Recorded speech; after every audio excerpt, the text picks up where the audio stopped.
Parvez Hossain Emon of সাইডে দুর্বল এমন একটা কথা প্রচলিত আছে ক্রিকেট পাড়ায়। তাই কিনা মোহাম্মদ সালাউদ্দিন ব্যস্ত ইমনকে নিয়ে। স্কোয়ার কাট, ড্রাইভ সব কিছু শেখাতে ব্যস্ত সিনিয়র অ্যাসিস্ট্যান্ট কোচ। ইমনও সেই কোচের মনোযোগী ছাত্র। সালাউদ্দিন এক চুলো ছাড় দিচ্ছেন না। ইমনও শুনছেন মনোযোগ দিয়ে।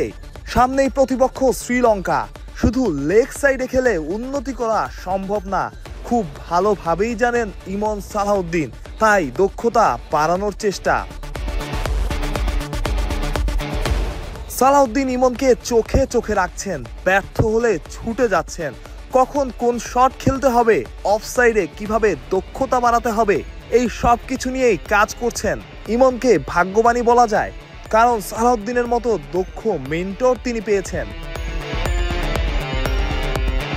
বাংলাদেশের প্রথম ইমিউনিটি বুস্টার সমৃদ্ধ ফ্যান্টাস্টিক হ্যাপি এনার্জি বিস্কিট।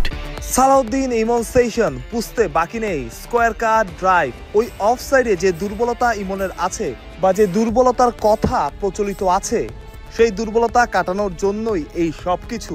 সালাউদ্দিনের কড়া ক্লাসে পারভেজ হোসেন ইমন।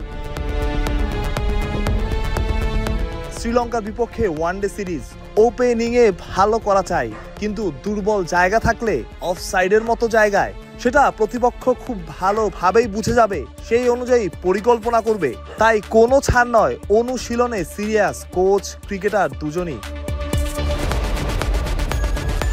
এমন অনুশীলন সেশন দেখে শেখাও যায়, গল্পের খোরাকও হয়। ইমনের যদি দুর্বলতা থাকে সেটা তিনি কাটিয়ে উঠুক দ্রুততম সময়ে, শ্রীলঙ্কা সিরিজের আগেই। কলম্বো থেকে মাহফুজ প্রত্যয়, বিডি ক্রিক টাইম।